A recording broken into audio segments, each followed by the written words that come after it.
الحمد لله نحمده ونصلي على رسوله الكريم اما بعد فاعوذ بالله من الشیطان الرجیم بسم اللہ الرحمن الرحیم۔ وہ ایک صاحب قربانی کے بارے میں پوچھنے لگے، قربانی کے بارے میں، یہ ابھی قربانی آنے والی ہے نا، تو اس میں بھی یہی اعتراضات، یار اتنا پیسہ غریبوں کو کھلا دیا جاتا ہے بھائی، ایک ایک گھر میں 2-2 لاکھ 1.5 لاکھ 1 لاکھ کی قربانی ہو رہی ہے، ایک جانور کٹتا ہے نا اور اس کا گوشت 3-4 دن میں کباب بنا کے کھا پی کے ختم، اتنا پیسہ اگر ہم IMF کو دے دیتے تو ہمارا اتنا قرضہ ادا ہو جاتا، اتنا پیسہ اگر ہم جہیز کے لیے جمع کر لیتے لاکھوں بچیوں کی شادیوں کا انتظام، بولتے کیوں نہیں بھائی، ہو جاتا، اتنا پیسہ اگر ہم ڈیم کے لیے جمع کرتے، ڈیم نے تو پھر بھی، یہ غلط ہو گئی مثال، واپس لے رہا ہوں واپس، اور کیا ہو سکتا ہے، بس یہ 2 ہی چیزیں ہو سکتی ہیں، بہرحال بہت کچھ ہو سکتا تھا نا، اتنا پیسہ ہم اپنے بچوں کی پڑھائیوں پہ لگا دیتے تو بچے، ہمارے ملک سے جہالت کا خاتمہ ہو جاتا، اتنا پیسہ یوں کر دیتے تو یوں ہو جاتا، یوں کر دیتے، اور اگر چلو گوشت ہی میں خرچ کرنا تھا، بھائی علماء کہتے ہیں نا غریبوں کو گوشت کھانے کو مل رہا ہے، تو اتنا پیسہ گوشت خرید کے اسٹاک کر دیتے اور پھر پورے سال آرام سے تقسیم ہوتے، یعنی گورنمنٹ یہ اعلان کرتی بھائی قربانی کی مد میں سب اتنے پیسے جمع کرائیں، 50,000 ہم کرا دیتے، 1 لاکھ رفیع بھائی کرا دیتے، 1.5 لاکھ فلاں کرا دیتا، اور یہ کرا کے گورنمنٹ یا کوئی کمیٹی بن جاتی جو کہتی اب ہم ایک دن میں نہیں بلکہ پورے سال میں ڈیوائیڈ کر کے جانور ذبح کر کے غریبوں میں بانٹتے رہیں گے، اس سے غریبوں کو فائدہ زیادہ ہوتا۔ بھائی 3 دن میں ہی آپ نے لاکھوں کروڑوں جانور کاٹ دیے، اس میں تو ضائع بھی بہت ہوتا ہے نا، ارے اس کو اسٹور کر کے، بھائی یہ گائے مفتی صاحب کی ہے، یہ گائے فلاں کی ہے، یہ گائے فلاں کی ہے، اب یہ بس اللہ کے نام پہ ہو گئی ہے، اب بوقت ضرورت بقدر ضرورت جب ضرورت ہوگی یہ گائے کٹتی رہے گی، راشن بٹتا رہے گا غریبوں میں۔ یہ 3 دن کے اندر ہی کیوں، 3 دن کے اندر اتنا جانور جب آپ کاٹتے ہیں تو فائدے کے بجائے نقصان، بولو نا، زیادہ ہوتا ہے۔ معاشی لحاظ سے جانور کے گوشت کی قیمت بہت زیادہ اوپر چڑھتی ہے، جو ظاہری کیلکولیشن بتاتی ہے، حقیقت تو اللہ ہی جانتا ہے۔ ارے مجھے ایک بات بتاؤ نا یار، یہ بات بھی سمجھانا کوئی مشکل کام ہے؟ دیکھو آپ کے پاس 3 لاکھ روپے پڑے ہوئے ہیں یا 2 لاکھ روپے پڑے ہوئے ہیں، ماہرین معیشت کیا کہتے ہیں، وہ 2 لاکھ ایک دن میں خرچ کر لو یا پورے سال ڈیوائیڈ کر کے خرچ کرو، زیادہ بہتر کون سا کیا عمل ہے؟ پورے سال ڈیوائیڈ، ایسا ہی ہے نا؟ تو آپ کے پاس اتنے جانور، کروڑوں گائے بیل بکرے دمبے موجود ہیں، تو ماہر معیشت کہیں گے کہ 3 دن کے اندر کاٹ کے ان کے کباب بنا کے کھا جانا، اس سے بہتر ہے کہ ان کو پورے سال میں ڈیوائیڈ کر دو، کچھ محرم میں کٹیں گے، کچھ سفر میں کٹیں گے، کچھ ربیع الاول میں کٹیں گے، اس سے گوشت کی قیمت بھی کیا رہے گی، ہمارے کنٹرول میں رہے گی، وافر مقدار میں غریبوں کو گوشت بھی ملتا رہے گا۔ عقل تو یہی کہتی ہے۔ اسی وجہ سے یہ لبرلز لوگوں کو بڑے اعتراضات ہوتے ہیں، یار یہ کون سی قربانی ہے، یار یہ کیا ہے، یار یہ کون سا طریقہ ہے، یار جانور لاؤ کاٹو، جہاں پہ کسائی لے گیا نکال کے، اور کھال جو ہے نا وہ فلان لے گئے، اور پھر وہ کھایا پیا 3 دن ہلا گلا، کچھ لوگ اسٹور کر لیتے ہیں لیکن وہ بھی اپنے لیے کرتے ہیں، غریبوں کے لیے تھوڑی کرتے ہیں، محرم میں حلیم پکا دیا اس سے، بس اس کے بعد نہیں چلتا وہ، تو یہ کیا ہو رہا ہے؟ دوسری بات، گوشت خرید کے اگر وہ سستا پڑتا ہے، جانور خرید کے کاٹ کے کھایا جائے تو وہ اور زیادہ مہنگا پڑتا ہے، تو یہ کروڑوں روپے کا سرمایہ اس طرح بھی ہلاک ہو رہا ہے۔ ارے یہی بکرا آپ عام دنوں میں خریدو آدھی قیمت پہ ملے گا، بلکہ گوشت خریدو تو اور سستا ملے گا، اور گوشت بھی اپنی مرضی کا ملے گا، جو سری پائے کے عادی نہیں ہے وہ سری پائے نہ خریدیں، لیکن یہی آپ بقرعید والے دن خریدو تو ڈبل قیمت پہ۔ کیا خیال ہے بھائی؟ اور اگر کاٹنا ہی تھا تو جو لنگڑے لولے جانور ہیں ان کو کاٹ دو، گوشت تو سب میں ایک ہی جیسا نکلتا ہے نا۔ ارے کسی کا جانور لنگڑا ہے، اندھا ہے، کاڑا ہے، کنکٹا ہے، وہ تو ویسے ہی گوشت پہ تھوڑی کوئی اثر پڑتا ہے، جانور اندھا ہو گوشت تھوڑی اندھا ہے، لیکن شریعت نے کیا کہا، معذور جانور کی قربانی، بولو بھائی نہیں۔ یہ تو ایک اور اعتراض ہمارے لیے کھڑا کر دیا۔ تو اتنے سارے اعتراضات قربانی پہ ہوتے ہیں، ان سب کا ایک ہی جواب ایک حدیث میں موجود ہے۔ صحابی نے پوچھا یا رسول اللہ یہ قربانی کیا ہے؟ آپ نے فرمایا سنت ابیکم ابراہیم، تمہارے باپ ابراہیم کی سنت، بس اور کوئی لاجک نہیں ہے۔ جب اللہ نے ابراہیم علیہ السلام کو حکم دیا بیٹے کو ذبح کرو تو اس کی کوئی لاجک سمجھ میں آتی ہے؟ ابھی تو گائے کاٹنے کا کہا جا رہا ہے، بیٹا کاٹنا تک کا تو کوئی تک بنتا ہے ہی نہیں۔ بھائی بیٹے کو کاٹنے کا حکم دیا جائے، یہ کسی لبرل کو آپ سمجھا سکتے اس کی حکمت ہے؟ بھائی اقوام متحدہ کو قائل کر سکتے ہو کہ بیٹا کاٹنا بھی اس کی کوئی تک بنتا ہے اس کا؟ وہ مانیں گے؟ ہے بھائی، کسی کو بھی بٹھا کے سمجھاؤ یار فلاں کو اللہ نے حکم دیا بیٹا کاٹو، تو آپ فوراً کہو گے یار ہو سکتا ہے وہ بیٹا چور ہو معاذ اللہ، یا وہ بیٹا اتنا بڑا مجرم ہو کہ اس نے کئی لوگ کاٹ چکا ہو، تو اب باپ کو کہا جا رہا ہے اس بیٹے کو کاٹو تاکہ مزید لوگ نہ کٹیں، ڈاکو ہو چور ہو، ہے نہ بھائی وہ بیٹا بھی کون ہے؟ اسماعیل پیغمبر کا بیٹا، اور جس کے بارے میں بشارت دی گئی تھی کہ بطور انعام کے دیا جا رہا ہے آپ کو، آپ کی قربانیوں کا صلہ ہے یہ بیٹا، بطور گفٹ، جس کے اچھا ہونے میں دو رائے نہیں ہو سکتی، ایسے بیٹے کے بارے میں حکم دیا جا رہا ہے ابا کو کہ اس بیٹے کو کیا کر دو؟ ذبح کر دو۔ آپ کہہ سکتے ہیں ہو سکتا ہے بچے کا امتحان لیا جا رہا ہو کہ یہ بچہ کتنے پانی میں ہے، کاٹنے کا اصل حکم نہ ہو بلکہ اللہ دیکھنا چاہ رہے ہو کہ بچہ آگے سے رسپانس کیا کرتا ہے۔ تو بچے نے جواب کیا دیا تھا؟ یا ابت افعل ما تؤمر، اے ابا جو کہا گیا ہے عمل کر لیں۔ تو بچہ ایگزام میں کامیاب ہو گیا، اب اللہ کہتے ہیں بس نہیں کاٹیں، ہے بھائی۔ تو جیسے ابراہیم علیہ السلام کو حکم دیا اپنے بیٹے کو کاٹیں، اس کی لاجک کچھ بھی نہیں ہے سوائے اس کے کہ ابراہیم بھی اللہ کے، بیٹا بھی اللہ کی مخلوق پہلے ہے، ابراہیم کا بیٹا بعد میں۔ تو اللہ کہہ سکتا ہے بھائی میں تو ویسے بھی کسی کو کسی وقت موت دے سکتا ہوں، آپ نہیں کاٹیں میں کسی اور حادثے سے ہلاک کر دوں، یہ تو مجھے اختیارات ہے نا، دیا بھی تو میں نے یہ ثابت کرنے کے لیے کہ ابراہیم تو میرا بندہ ہے اور تیرا بیٹا بھی میرا غلام ہے۔ غلام کو جب حکم دیا جاتا ہے تو اس کے پاس کیوں کا آپشن نہیں ہوتا، بس یہ ثابت کرنے کے لیے کاٹو۔ تو ہمیں حکم دیا جا رہا ہے کہ بیٹے مت کاٹو بلکہ بیٹے تو مزید پیدا کرو، نسل بڑھانے کا حکم ہے نا، لیکن بیٹے کے بدلے میں جانور کاٹو۔ اور اس جانور پہ جو اعتراضات ہوں کہ کیوں کاٹنے کا حکم دیا جا رہا ہے، اتنے پیسے سے غریب کی شادی کرا دیتے۔ ایک تو غریب کی جب بھی مثال آتی ہے شادی کی آتی ہے بیچارے کی مثال، کیونکہ غریب کے ہر مسئلہ حل ہوتا ہے، شادی نہیں ہوتی بیچارے کی۔ غریب کو روٹی بھی مل جاتی ہے، لوگ زکات فطرہ دے دیتے ہیں غریبوں کو، میں نے دیکھا ہے، بلکہ دیتے ہی غریبوں کو ہیں، تلاش کر کر کے غریبوں کو دیتے ہیں، ہر کام علاج بھی ہو جاتا ہے۔ غریب کا مسئلہ اٹکتا کہاں ہے؟ رشتہ لینے جائے گا، جتنا بھی ترس آ رہا ہو نا آپ کو، آپ بولے گے بھائی تو یہ 1 لاکھ مزید لے لے، پتلی گلی سے نکل یہاں سے، بیٹی نہیں دوں گا۔ تو غریب کے سارے مسائل کہاں کے کھڑے ہوتے ہیں، اس لیے میں مثال دیتا ہوں غریب کی شادی نہیں ہوتی اس کی بیچارے کی، رشتہ نہیں دیتا کوئی، تو غریب بھی نہیں دے رہے ہوتے، کمال کی بات یہ غریب بھی نہیں دے رہے ہوتے، تو اس لیے میری زبان سے نکلتا ہی یہی لفظ ہے ہمیشہ۔ کیا بات کر رہا تھا میں؟ ہاں تو میں یہ کر رہا تھا کہ لوگ کہہ سکتے تھے کہ یہ جو تم نے 1.5-2 لاکھ کا بیل خریدا ہے، اس سے کسی غریب کی شادی کرا دیتے یا کھانا کھلا دیتے یا کسی غریب بچی کو جہیز دے دیتے یا فلانا کر دیتے تو ڈمکانا کر دیتے۔ تو آپ ان سے بولو بھائی جب ابراہیم علیہ السلام کو اللہ نے حکم دیا تھا بیٹے کو ذبح کرو، تو ابراہیم علیہ السلام بھی اس قسم کے اشکال اگر کر لیتے تو وہ اللہ کے خلیل نہ بنتے، وہ معاذ اللہ نقل کفر شیطان کے دوست بن جاتے۔ تو آپ مجھے بھی شیطان کا دوست بنانے کی کوشش نہ کریں۔ اللہ نے حکم دیا کہ کاٹو تو میں کیا کروں گا؟ کاٹوں۔ اور حج میں تو اس سے بھی زیادہ عجیب معاملہ ہوتا ہے، یہاں تو ہم گوشت کھا بھی لیتے ہیں، کھلا بھی دیتے ہیں، مینا میں جو کروڑوں لاکھوں جانور ذبح ہوتے ہیں وہ تو بیچارے اکثر ضائع ہو جاتے ہیں، لیکن عقل پرستوں کو اللہ نے یہاں ایک جواب دیا ہے کہ تم جو یہ فلسفے کیلکولیٹر لے کے بیٹھتے ہو نا کہ اتنے جانور اگر یوں ہو جاتا تو ہر سال اگر کٹتے تو ایکچولی گوشت کی قیمتیں کنٹرول میں رہتی ہیں اور ایکچولی یوں ہوتا اور اس سے اتنے غریبوں کے پیٹ بھر جاتے اور اس سے تو جانور ختم ہوتے ہیں۔ تو اللہ نے ابراہیم علیہ السلام کی سنت میں بتا دیا کہ ابراہیم نے اپنے بیٹے کو ذبح کرنے کے لیے لٹایا تھا نا، تو سب سے زیادہ نسل چلی کس کی ہے؟ اسماعیل کی، اور برکت کس میں ہوئی؟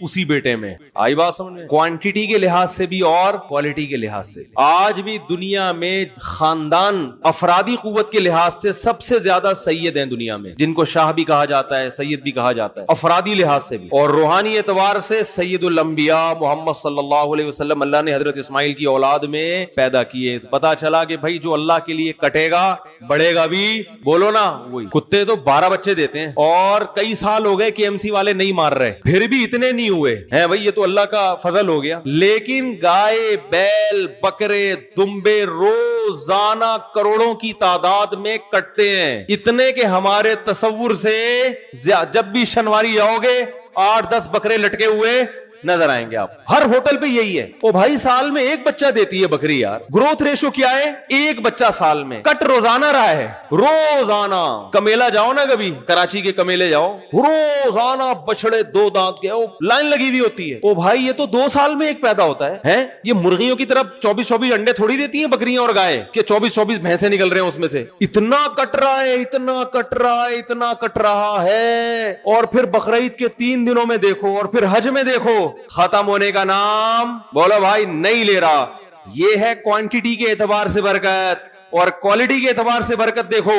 جو طاقت صحت اللہ نے ان 4 جانوروں کے گوشت میں رکھی ہے وہ کسی اور کے گوشت میں نہیں ہے. مرغی کھانے سے طاقت, بول لو, مرغی کچھ نہیں بگاڑ سکتی آپ کا. ان مرغیوں میں دم ہی ختم ہو گیا ہے. یہ آپ کو کیا, آپ ان کے خلاف جتنا بھی احتجاج کرو یہ کچھ نہیں کرے گی. بکرے کے خلاف بولنے سے پہلے سوچنا. رہی بتا, روحانی برکت بھی ہے. میں اکثر ایک مثال دیتا ہوں نا, وہ ہم جب چھوٹے بچے تھے تو شعیب اختر تھا بہت فاسٹ بالر, تو اس کی بالنگ کا سنتے تھے. میں تو نہیں دیکھتا تھا اس وقت ٹی وی, تو سنتے تھے بہت فاسٹ بالر ہے. تو اس دور میں انڈیا کے کسی شعیب اختر, کیا میں نے بولا, ایکٹر بولا, ایکٹر نہیں کھلاڑی. انڈیا کے اس دور میں کسی کھلاڑی کا انٹرویو آیا کہ پاکستان کے پاس اتنے فاسٹ بالر ہیں, آپ کے پاس کیوں نہیں ہے؟ تو انڈیا کے اس کھلاڑی نے کہا کہ شعیب اختر گوشت کھاتا ہے, ہم گوشت, بولو بھائی نہیں.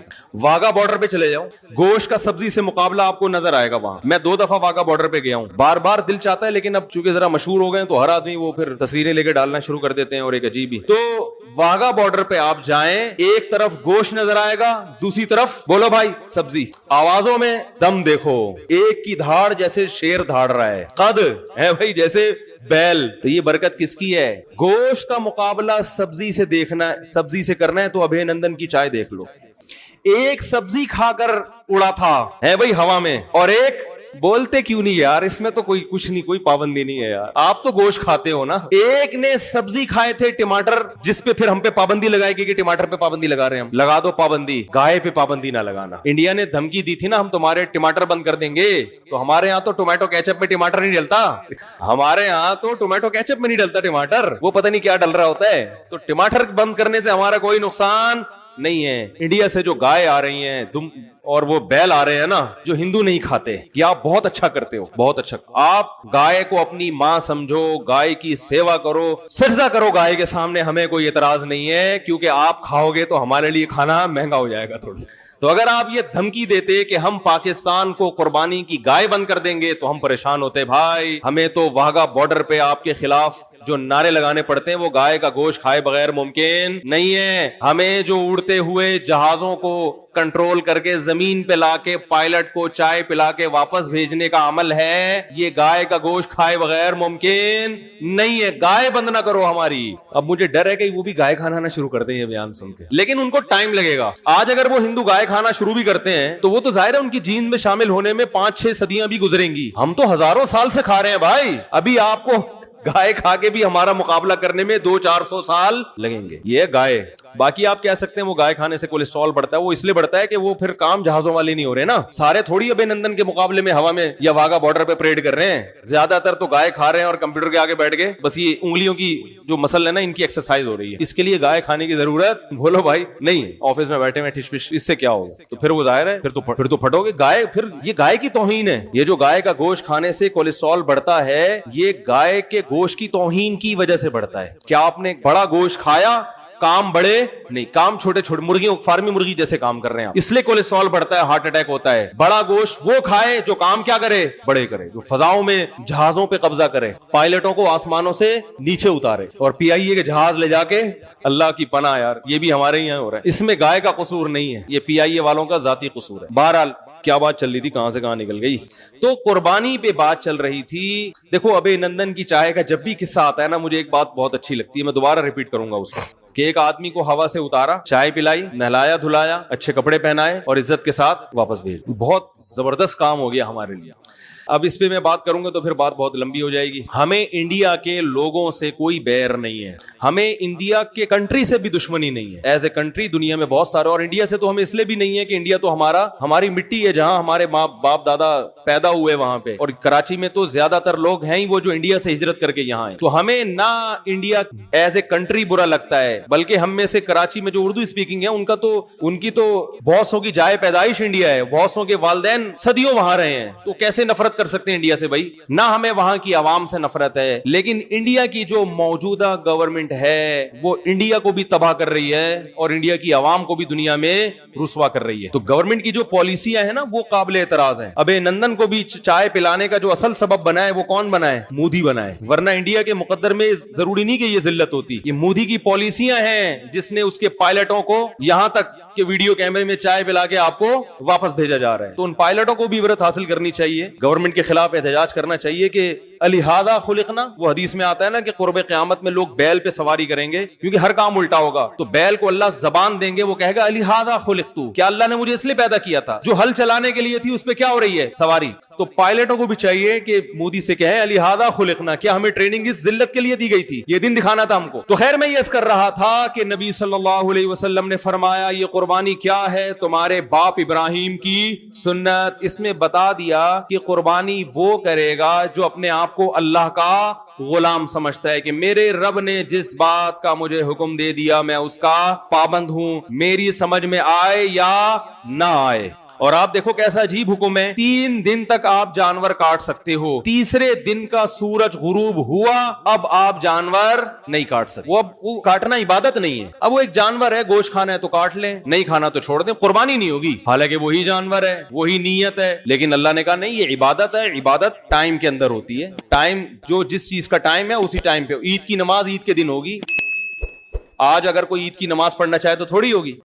اعوذ باللہ من الشیطان الرجیم بسم اللہ الرحمن الرحیم وَمِنَ النَّاسِ مَن يَعْبُدُ اللَّهَ عَلَى حَرْفٍ. اور لوگوں میں بعض ایسے ہیں جو اللہ کی عبادت کرتے ہیں کنارے پہ رہ کے. آپ کو پتہ ہے اس سے پہلے رکوع میں اللہ نے قیامت کی ہولناکیوں کا تذکرہ کیا. اللہ نے یہ بتایا کہ اے لوگوں اگر تمہیں شک ہے کہ میں مردوں کو زندہ نہیں کروں گا تو دیکھو ہم نے تمہیں پیدا کیسے کیا ہے, مٹی سے نطفہ, نطفے سے گوشت, گوشت سے جمع ہوا خون, اس سے پھر گوشت, اور پھر ہم کیسے تمہیں بچہ بنا کے ماں کے پیٹ سے نکالتے. تو جو ذات یہ کام کر سکتی دوبارہ کیوں نہیں پیدا کر سکتی؟ پھر ہم مردہ زمین میں کیسے نباتات اگاتے ہیں؟ تو یہ ساری اللہ کی قدرت کی دلیل ہے. اس کے بعد اللہ نے شکایت کی کہ لوگوں میں بہت سے ایسے لوگ ہیں جو خدا کے بارے میں بغیر دلیل کے جھگڑتے ہیں, نہ ان کے پاس کوئی آسمانی کتاب کی رہنمائی, نہ پیغمبروں کی رہنمائی, نہ عقل, پھر بھی خدا کی باتوں کا انکار کرتے ہیں. تو پھر اللہ نے دھمکی دی تھی کہ ایسے لوگوں کو میں آگ کا عذاب چکھاؤں گا. اب اگلے رکوع میں اللہ ان لوگوں کا تذکرہ کر رہے ہیں جو خدا کو مانتے ہیں, لیکن اتنا مانتے ہیں جتنا ان کا مفاد ہے, اتنی عبادت کرتے ہیں یعنی خدا کو اتنا فالو کرتے ہیں جس میں ان کا دنیا کا فائدہ ہو. تو یہ لوگ بھی اللہ کے ہاں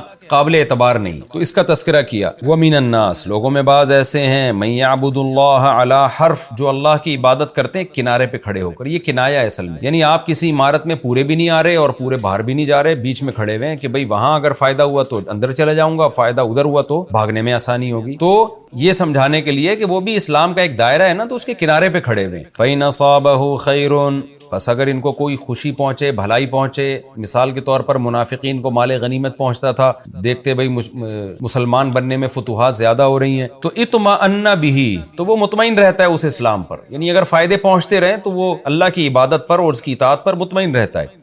وَإِنْ أَصَابَتْهُ فِتْنَةٌ, اور اگر اسے کوئی آزمائش پہنچ جائے شریعت پہ چلنے میں, انقلب علی وجہہ, تو ایسا پلٹتے ہیں کہ جیسے اسلام سے کوئی تعلق ہی نہیں, اپنے چہرے کے بل پلٹتے ہیں. وہ چہرے کے بل پلٹنا ایسے کہلاتے ہیں, بالکل ایسے موو ہو جاتے ہیں وہ. تو یہ بھی نہیں کہ تھوڑا توقف ہو جائے. اللہ کہتے ہیں خسرت دنیا والآخرہ, یہ بھی دنیا اور آخرت میں دونوں میں خسارے.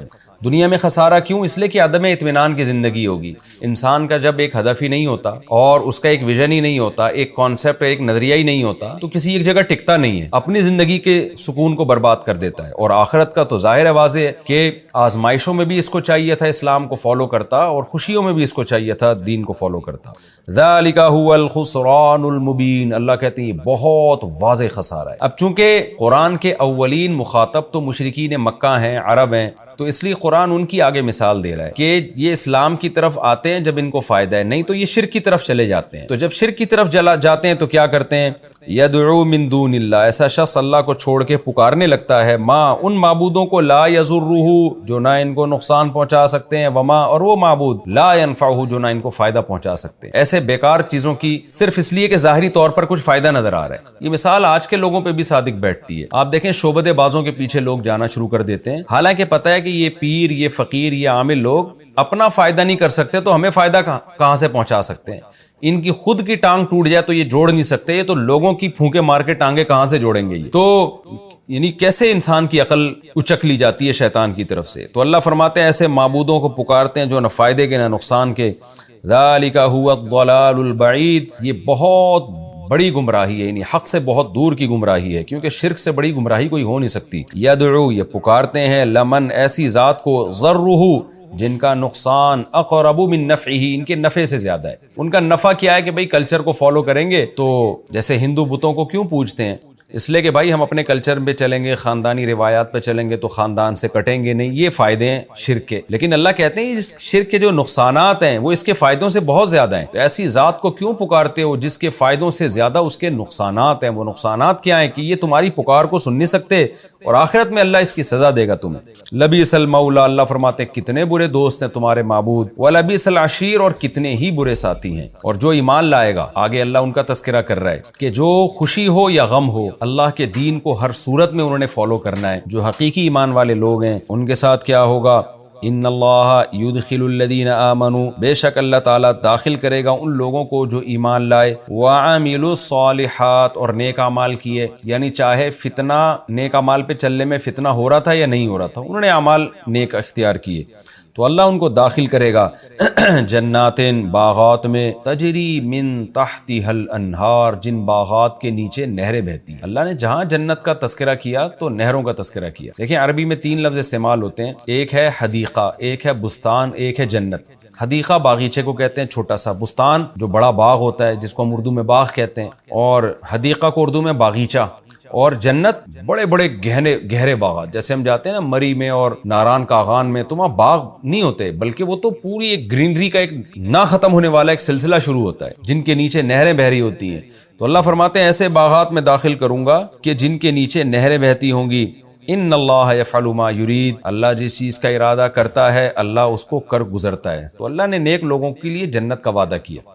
آپ کو پتہ ہے نا پچھلے رکوع میں اللہ نے قیامت کی ہولناکیوں کا تذکرہ کیا اور نافرمانوں کی آگ کا تذکرہ کیا، اور پھر اللہ نے فرمایا تھا اللہ اپنے بندوں کے لیے ظالم نہیں ہے۔ تو یہ کیسے ہو سکتا ہے کہ نافرمانوں کو اللہ آگ کا عذاب دے اور فرمانبرداروں کو بہت بہترین بدلہ نہ دے؟ تو بہترین بدلہ جنت کی صورت میں۔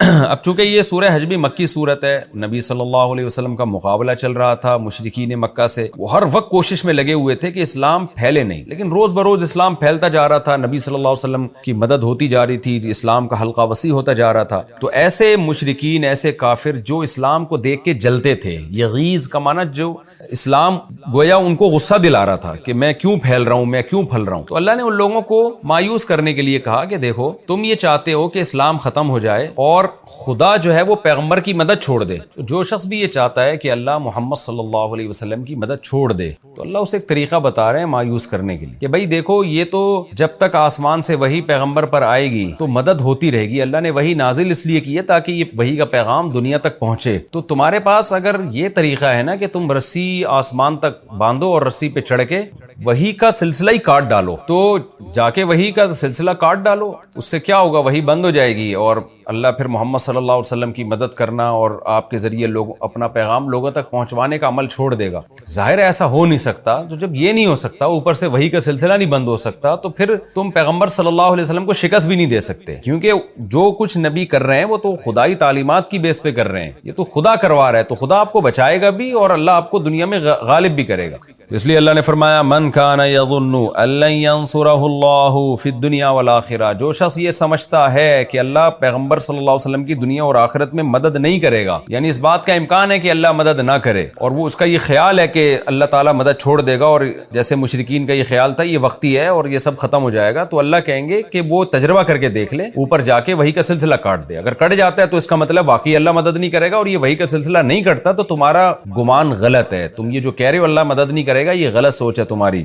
فَلْيَمْدُدْ بِسَبَبٍ إِلَى السَّمَاءِ، اللہ کہتے ہیں ایک سبب لے کے، یعنی رسی لے کے آسمان تک کھینچ ڈالے، ثُمَّ لْيَقْطَعْ، پھر وہاں جا کے سلسلہ ختم کرے یہ سارا، فَلْيَنظُرْ، پھر دیکھے، هَلْ يُذْهِبَنَّ كَيْدُهُ، کیا اس کی یہ جو تدبیر ہے یہ لے گئی ہے ماں اس چیز کو، یغیزو، جو اس کو غصے میں ڈال رہی ہے، اس کو غصے میں کیا چیز ڈال رہی ہے؟ اسلام پھیل رہا ہے، تو کیا اسلام کا پھیلنا بند ہو جائے گا اس تدبیر سے؟ یہ غور کر کے دیکھ لے۔ وَكَذَلِكَ أَنزَلْنَاهُ آيَاتٍ بَيِّنَاتٍ، اسی طرح ہم نے واضح نشانیاں، واضح آیات نازل کی ہیں، یعنی قرآنی آیات۔ وَأَنَّ اللَّهَ يَهْدِي مَن يُرِيدُ، اور اللہ اسی کو ہدایت دیتا ہے جو چاہتا ہے۔ یرید کا دو مطلب ہو سکتا ہے، دو مطلب ہو سکتے ہیں کہ اللہ اسی کو ہدایت دیتا ہے جس کو اللہ چاہتا ہے، دوسرا مطلب یہ کہ اللہ اسی کو ہدایت دیتا ہے جو خود چاہتا ہے ہدایت۔ دونوں مطلب کا ایک ہی مطلب نکلے گا، ظاہر ہے اللہ بھی اسی کو چاہتا ہے جو خود چاہتا ہے ہدایت، اور یعنی جب تک تم چاہو گے نہیں اللہ ہدایت دے گا نہیں، یعنی دلائل تو اللہ دیتا رہے گا لیکن ہدایت اسی کو ملے گی جو چاہتا ہو کہ مجھے سیدھا راستہ ملے۔ آگے اللہ تعالیٰ اہل ایمان کی تسلی کے لیے آیت نازل کی اللہ نے کہ دیکھو پریکٹیکلی جو فیصلہ ہے، عملی جو فیصلہ ہے وہ قیامت کے دن ہوگا۔ ابھی تو دلائل کی دنیا میں فیصلہ ہوگا، جو ماننا چاہے گا مانے گا، نہیں ماننا چاہے گا نہیں مانے گا، اصل فیصلہ قیامت کے دن ہوگا۔ دنیا میں جتنے اس وقت مشرکین یعنی مکہ اور مدینہ میں مذاہب تھے، اللہ نے ان سب کا تذکرہ کیا۔ ان الذین آمنوا والذین ہادوا، بے شک وہ لوگ جو ایمان لائے اور جو یہودی ہیں، والصابئین، جو بھی کسی بھی مذہب سے باغی ہو کر باطل مذہب انہوں نے اختیار کیا، والنصارى اور عیسائی، والمجوس اور آگ کی پوجا کرنے والے، والذین اشرکوا اور عام مشرکین جو شرک کرتے ہیں، بتوں کی پوجا کرتے ہیں۔ ان اللہ یفصل بینہم یوم القیامہ، اللہ کسی کو بھی ایسے چھوڑے گا نہیں، قیامت کے دن سب کے درمیان اللہ فیصلہ کر دے گا۔ ان اللہ علی کل شیء شہید، اللہ ہر چیز پر گواہ ہے۔ دنیا میں تو سب مذاہب چل رہے ہیں لیکن اللہ قیامت کے دن دودھ کا دودھ اور پانی کا پانی کر دے گا۔ آگے اللہ تعالیٰ شکایت کرتے ہیں انسان سے کہ دیکھو انسان، تم نے جو مختلف قسم کے مذاہب گڑھ لیے ہیں یہ تو تمہاری اپنی پیداوار ہے۔ اس کائنات کا میں رہنے کا تقاضا یہ تھا کہ کائنات کی ہر چیز جیسے خدا کے حکم کے تابع ہے، تو تمہیں بھی خدا سے پوچھنا چاہیے تھا کہ صحیح کیا ہے غلط کیا ہے، اس کے فرما بردار بن کے رہنا چاہیے تھا تمہیں۔ تو اس لیے اللہ نے آگے دلیل دی، الم تر ان اللہ، اے مخاطب کیا تو دیکھتا نہیں ہے کہ اللہ تعالیٰ وہ ذات ہے، یسجد لہ من فی السماوات ومن فی الارض، کہ جو کچھ مخلوق آسمانوں میں اور زمین میں سب اسی کو سجدہ کر رہے ہیں۔ دیکھیں سجدہ کرنا یہ کنایہ ہے انقیاد، اطاعت سے، کہ آسمان کی اور زمین کی ہر مخلوق چاہے وہ جانور بھی کیوں نہ ہو، وہ سب خدا کے حکم کے کو فالو کر رہے ہیں، یعنی جس راستے پہ خدا نے ان کو ڈال دیا وہ چلتے چلے جا رہے ہیں، اگرچہ وہ اضطراری ہیں، اضطراری کا مطلب اپنا اختیار نہیں ہے ان کا، لیکن وہ تابع ہو چکے ہیں۔ تو انسان کو چونکہ اللہ نے اختیار دیا ہے اس لیے کچھ انسان تابع ہیں کچھ تابع نہیں ہیں۔ تو جب ساری کائنات اللہ کے تابع ہے تو انسان کو بھی چاہیے تھا کہ سارے انسان اللہ کے تابع ہو جائیں۔ تو سجدہ میں چونکہ انسان سامنے سر رکھ کے مکمل فرما بردار بن جاتا ہے، تو یہ مکمل فرما برداری کو سجدے کے لفظ سے تعبیر کیا۔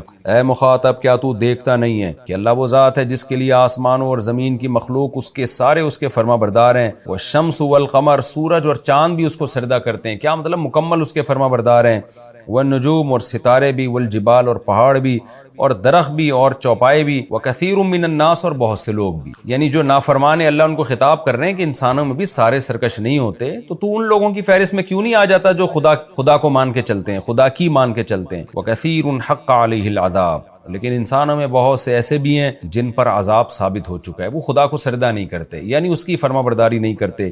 وَمَن يُهِنِ اللَّهُ فَمَا لَهُ مِن مُكْرِمٍ، واقعی جس کو اللہ رسوا کر دے اس کو کوئی عزت دینے والا نہیں۔ تو یہ وہ انسان ہیں جن کو خدا نے ذلیل کر دیا ہے، جو خدا کو سجدہ نہیں کر رہے، جو خدا کی مکمل اطاعت نہیں کر رہے، تو یہ وہ لوگ ہیں جن کی مقدر میں رسوائی ہے۔ ان اللہ یفعل ما یشاء، اللہ جو چاہتا ہے کر گزرتا ہے۔ تو اللہ نے ان بدبختوں کو کی رسوائی کا فیصلہ کر لیا، لہذا یہ رسوا ہوں گے۔ ہذان خصمان، پیچھے جو مختلف مذہبوں کا ذکر تھا نا، ایمان والے، یہودی، عیسائی، نصارہ، اس میں اللہ ایمان والوں کو اور دیگر تمام مذاہب کو الگ کر کے دو قسم قرار دیتے ہیں کہ ہذان خصمان، یہ دو جماعتیں، ایک طرف اسلام اور ایک طرف اسلام کے علاوہ جتنے بھی مذاہب ہیں۔ تو اللہ کہتے ہیں یہ دو جماعتیں تمہارے سامنے، اختصموا فی ربہم، یہ اپنے رب کے بارے میں جھگڑا کر رہے ہیں۔ عیسائی کہتے ہیں عیسیٰ خدا کے بیٹے، یہودی کہتے ہیں کہ اللہ نے موسیٰ کو پیغمبر بنایا، عیسیٰ کو نہیں بنایا، اور مشرکین مکہ کہتے ہیں یا آج کے ہندو کہتے ہیں کہ جو خدا ہے اس نے ان بتوں کی بھی عبادت کی ہمیں اجازت دی ہے۔ تو جو بھی مذاہب کا اختلاف ہے وہ تو اصل میں خدا کے بارے میں ہے، خدا کی تعلیمات کے بارے میں۔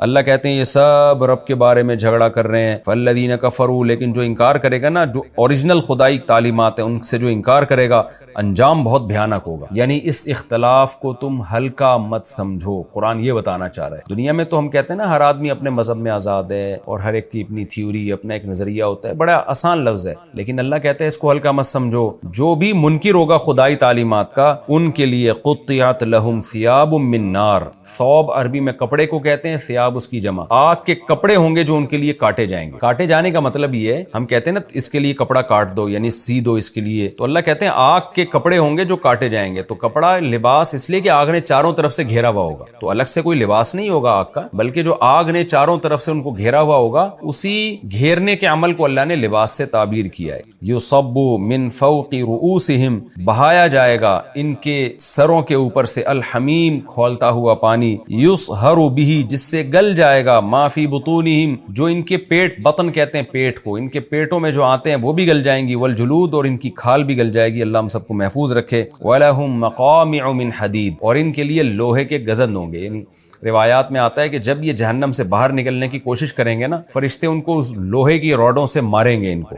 کلما ارادو، جب بھی یہ ارادہ کریں گے، ان یخرجوا منہا، کہ اس آگ سے نکلیں، من غم، غم کی وجہ سے، اعیدوا فیہا، اسی میں دوبارہ لوٹا دیے جائیں گے. وذوقوا، اور یقال لہم، یعنی ان سے کہا جائے گا، چکھو عذاب الحریق، اس آگ میں جلانے والے عذاب کو. اللہ ہم سب کو اس آگ سے پناہ میں رکھے، ہم سب کو اس آگ سے محفوظ رکھے. تو پچھلے رکوع میں قیامت کی ہولناکیوں کا تذکرہ تھا، اور قیامت کو اللہ نے ثابت کیا تھا کہ آ کے رہے گی. اس رکوع میں اللہ نے بتایا ہے کہ جو نہیں مانتے اور جو اپنے اعمال کی اصلاح نہیں کرتے، ان کا حشر کیا ہوگا قیامت کے دن.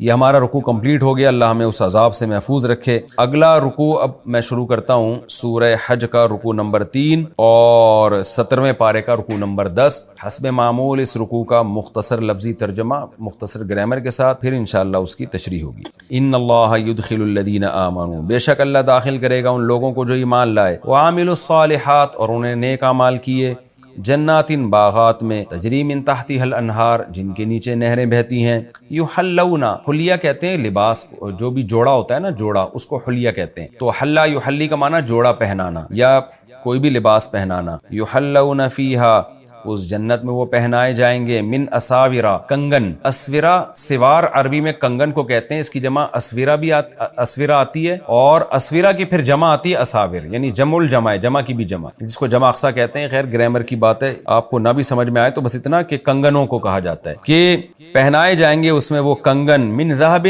سونے کے، ولؤلؤ، اور موتی، ولباسہم، اور لباس ہوگا ان کا، فیہا، اس جنت میں، حریر، ریشم، وہدو، اور ان کی رہنمائی کی جائے گی، الی الطیب من القول، پاکیزہ بات کی طرف، وہدو الی، اور ان کی رہنمائی کی جائے گی، الی صراط الحمید، محمود راستے کی طرف. ان الذین کفروا، بے شک وہ لوگ جو کافر ہوئے، ویصدون عن سبیل اللہ، اور روکتے ہیں وہ لوگ اللہ کے راستے سے، والمسجد الحرام، اور مسجد حرام سے روکتے ہیں، الذی، وہ مسجد حرام، جعلناہ للناس، جس کو ہم نے لوگوں کے لیے بنایا. کیسا بنایا؟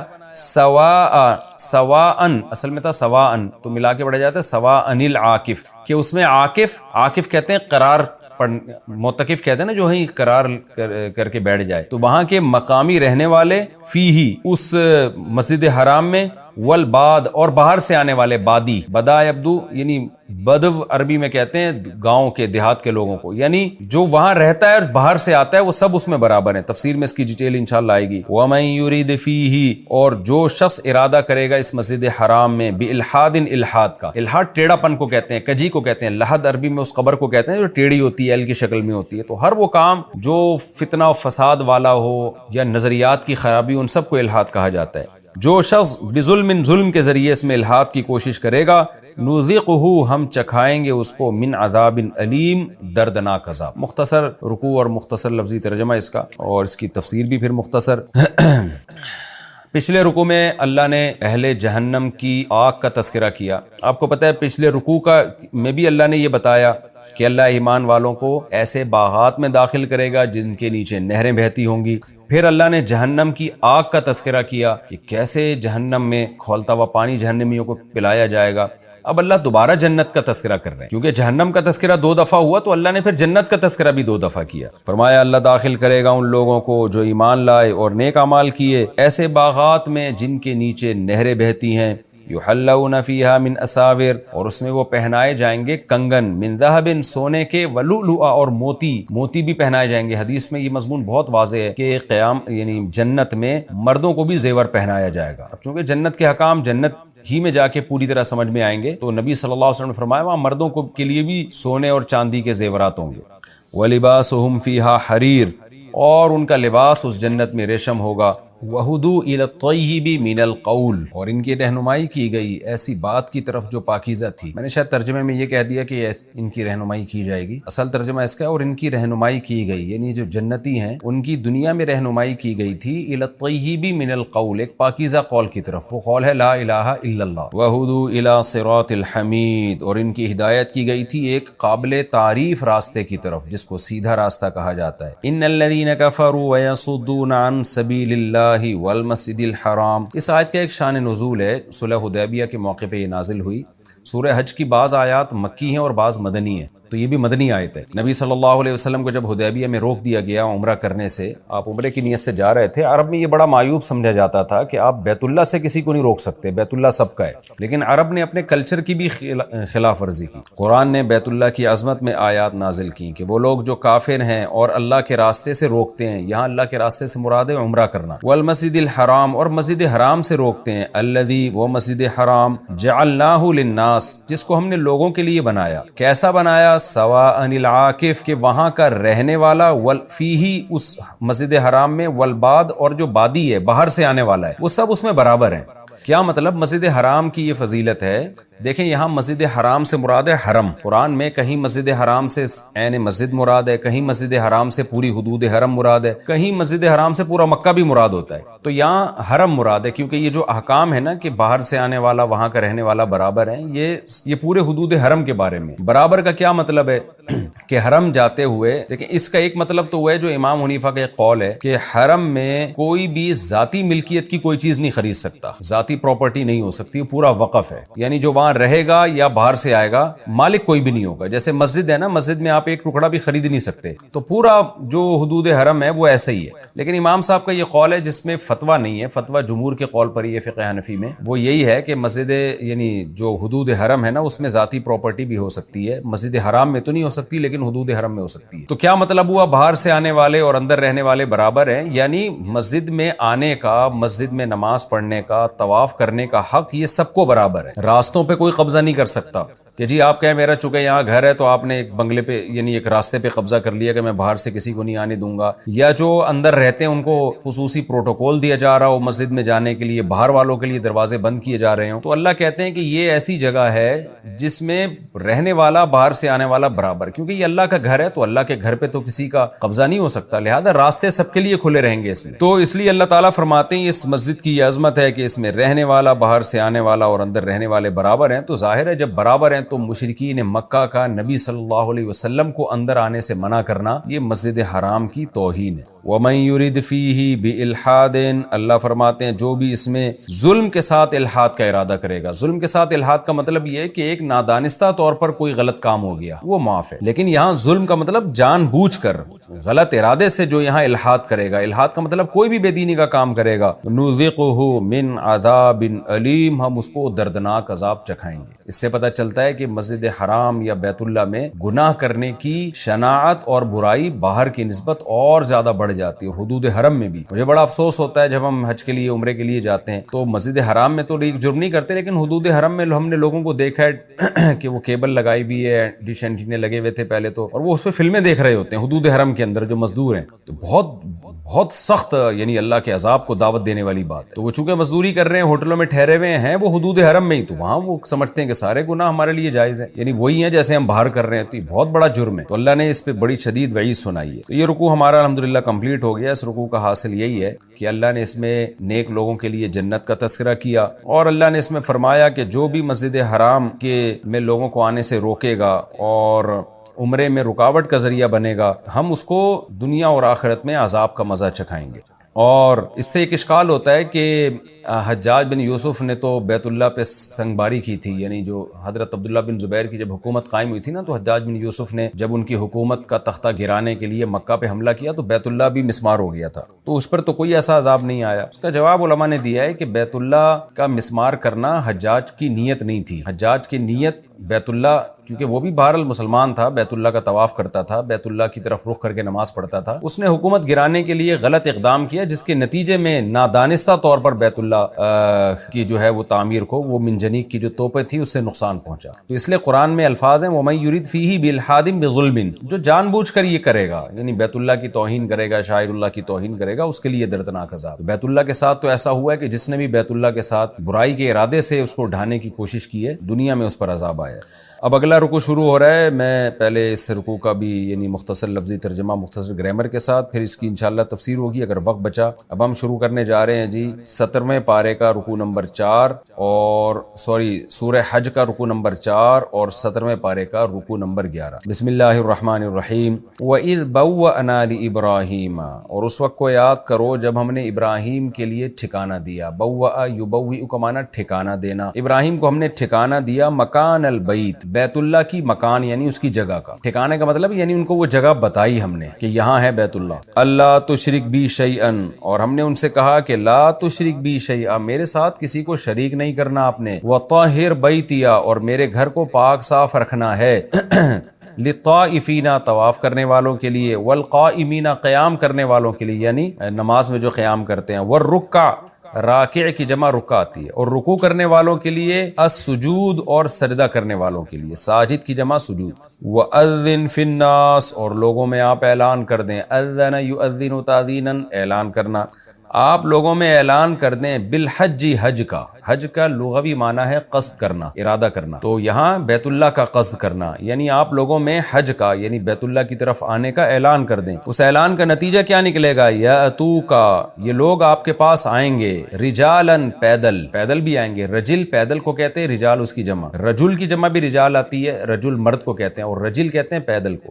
وعلی کل ضامر، اور ہر دبلی اونٹنیوں پر، ضامر اس اونٹنی کو کہتے ہیں جو چل چل کے دبلی ہو گئی ہو، کیونکہ عام طور پر اس زمانے میں جب دور سے لوگ سفر پہ اونٹنی پہ آتے تھے تو وہ لمبے سفر کر کر کے دبلی ہو جاتی تھی، اور ہر دبلی اونٹنیوں پر، یاتینا، جو چل کے آئیں گی، من کل فج عمیق، دور دراز راستوں سے، فج کا معنی فجاج کشادہ راستے کو بولتے ہیں، یعنی دور دراز راستوں سے، عمق گہرائی کو بولتے ہیں، گہرائی سے مراد دور دراز راستوں سے وہ اونٹنیاں چل کے آئیں گی، لیشہدوا، تاکہ لوگ مشاہدہ کریں گے، منافع، ان فائدوں کا، لہم، جو ان کے لیے ہیں، وَيَذْكُرُوا اسْمَ اللَّهِ، اور اللہ کا نام لیں، فی ایام معلومات، مخصوص ایام میں، یعنی بقرعید کے جو ایام ہیں، علی ما رزقہم، ان جانوروں پر جو اللہ نے ان کو بطور رزق دیے ہیں، من بہیمہ، بہیمہ عام چوپایوں کو کہتے ہیں، اور الانعام، نعم کی جمع مخصوص چوپائے، جو گائے بکرا، یہ جو 4 چوپائے ہوتے ہیں نا جن کو ہم ذبح کرتے ہیں، تو خلاصہ کیا نکلا؟ من بہیمۃ الانعام، ان بہائم پر جو انعام ہے،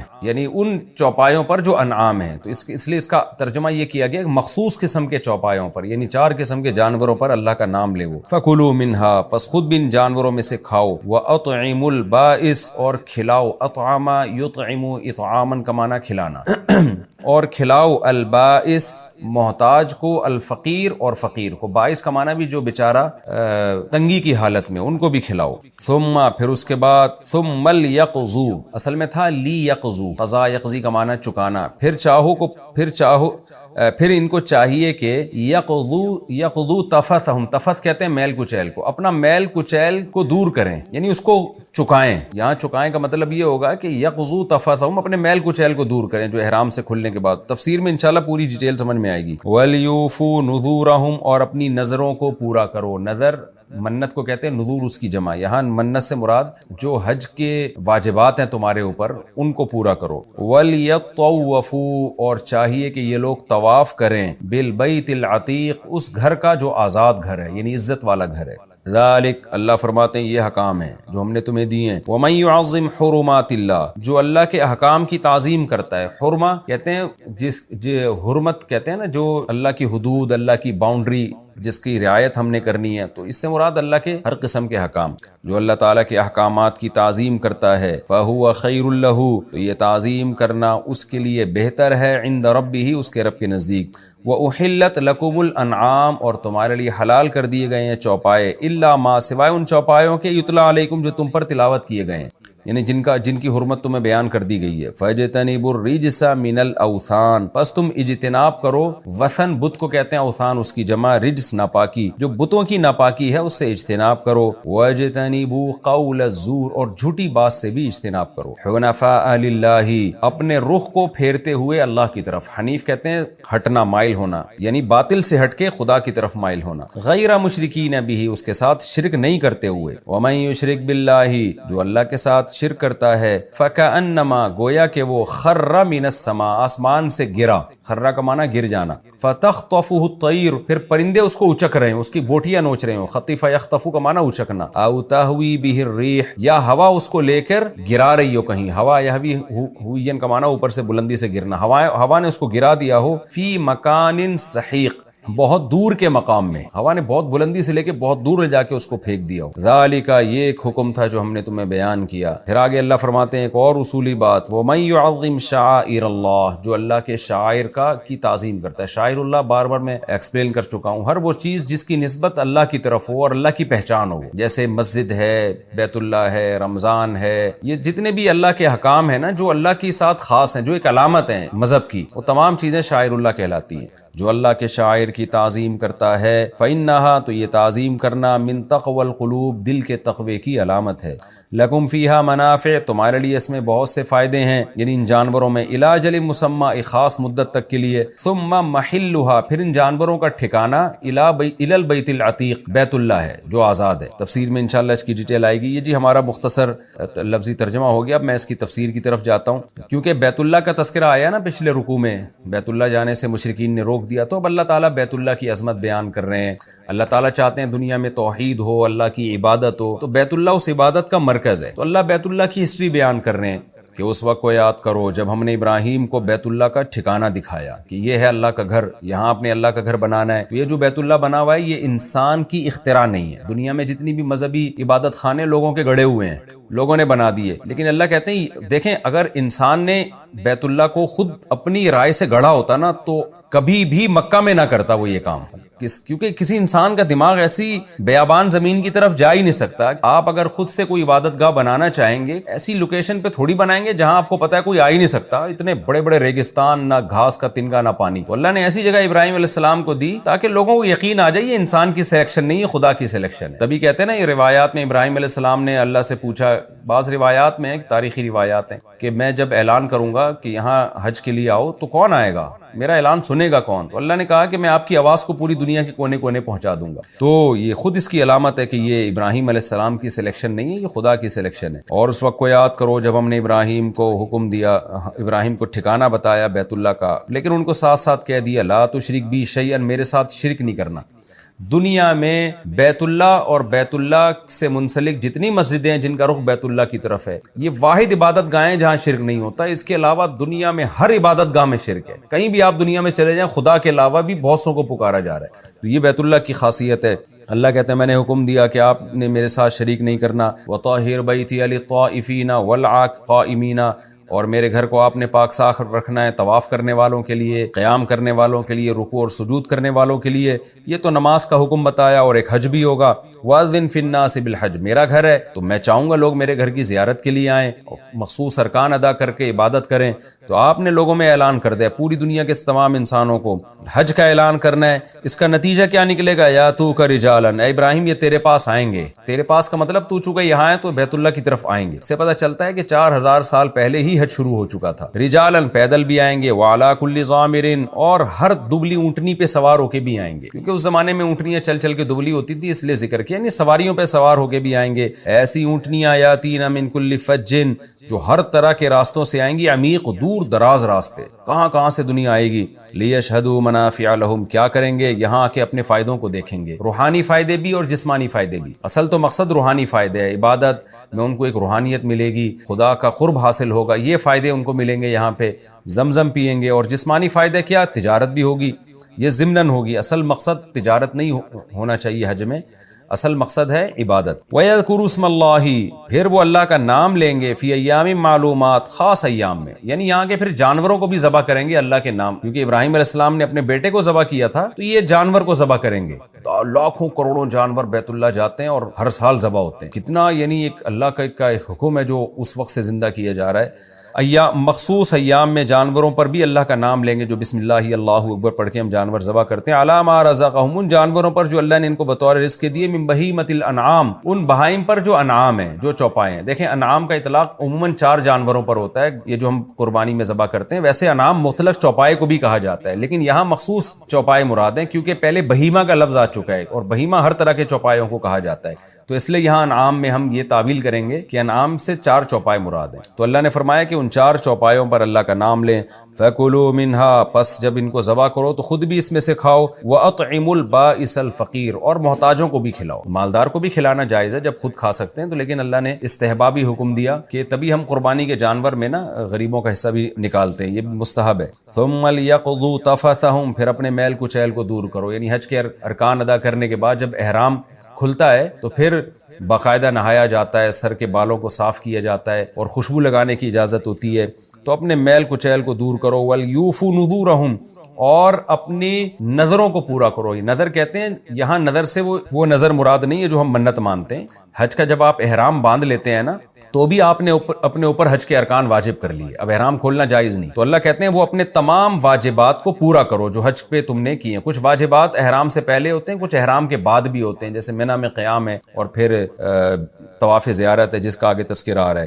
وَلْيَطَوَّفُوا بِالْبَيْتِ الْعَتِيقِ، اور پھر طواف کرو اس گھر کا جو آزاد گھر ہے۔ یہ طواف فرض ہے جس کا قرآن میں ذکر کیا ہے، کیونکہ قرآن متواتر ہے، لہذا اس سے کسی عبادت کا جب ثبوت ہوگا تو وہ رکن کے درجے میں، فرض کے درجے میں ہوگی۔ اسی آیت سے تمام ائمہ کا اتفاق ہے کہ جو طواف جس کا اللہ نے حکم دیا جو احرام کھلنے کے بعد ہوتا ہے، یہ بھی حج کے ارکان میں سے ایک رکن ہے، کیونکہ اللہ نے اس کا قرآن میں تذکرہ کیا ہے، اور یہ بقرعید ہی کے ایام میں ہوتا ہے۔ تو جو اصل طواف ہے نا جو حج میں ہے، جو جس کے لیے بیت اللہ کو بنایا گیا ہے، وہ ہے بقرعید کے جو مبارک دن ہیں ان کے اندر جو طواف ہوتا ہے، جس کو طواف زیارت کہتے ہیں۔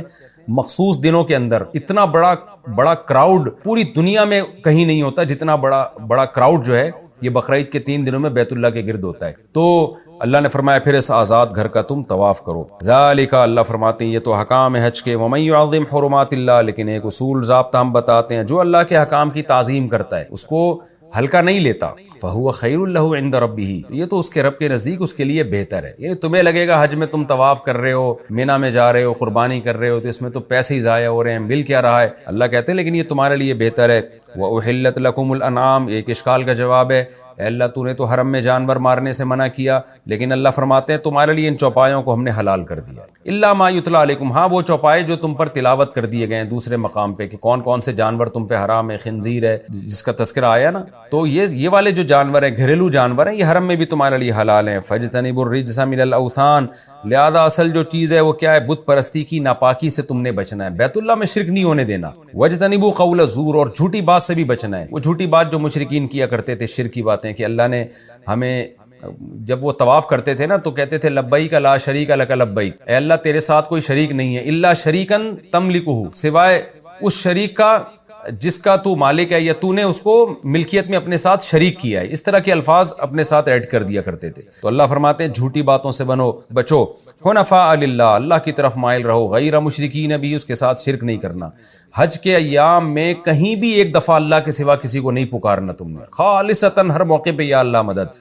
آگے اللہ فرماتے ہیں جو اللہ کے ساتھ شریک کرتا ہے وہ ایسا ذلیل ہو گیا، ایک مثال دی ہے کیونکہ اشرف المخلوقات ہے نا، جو شرک کرے گا وہ مخلوق کو پکارے گا، تو مخلوق میں تو سب سے افضل انسان ہے، تو انسان اپنے سے گھٹیا کو پکار رہا ہے، تو اللہ کہتے ہیں ایسا ذلیل ہو گیا جیسے آسمان کی بلندی سے نیچے گرا اور پرندوں نے اس کو نوچنا شروع کر دیا، یا ہوا نے پہاڑ کی بلندی سے اس کو اٹھا کر دور دراز علاقے میں زمین پہ پٹک دیا، تو جو اتنی بلندیوں سے نیچے گرے گا اس کی کیا حالت ہوگی۔ تو شرک کرنے والا توحید کی بلندیوں سے ذلت کی پستیوں میں گرتا ہے۔ آگے اللہ فرماتے ہیں ذالک، یہ ایک حکم ہے، ومن یعظم شعائر اللہ، اور جو اللہ کے شاعر کی تعظیم کرتا ہے، کیونکہ بیت اللہ اور حرم تو سارا شاعر اللہ ہے، تو تعظیم کرے گا فإنہا من تقوی القلوب، یہ دلوں کے تقوی کی علامت ہے۔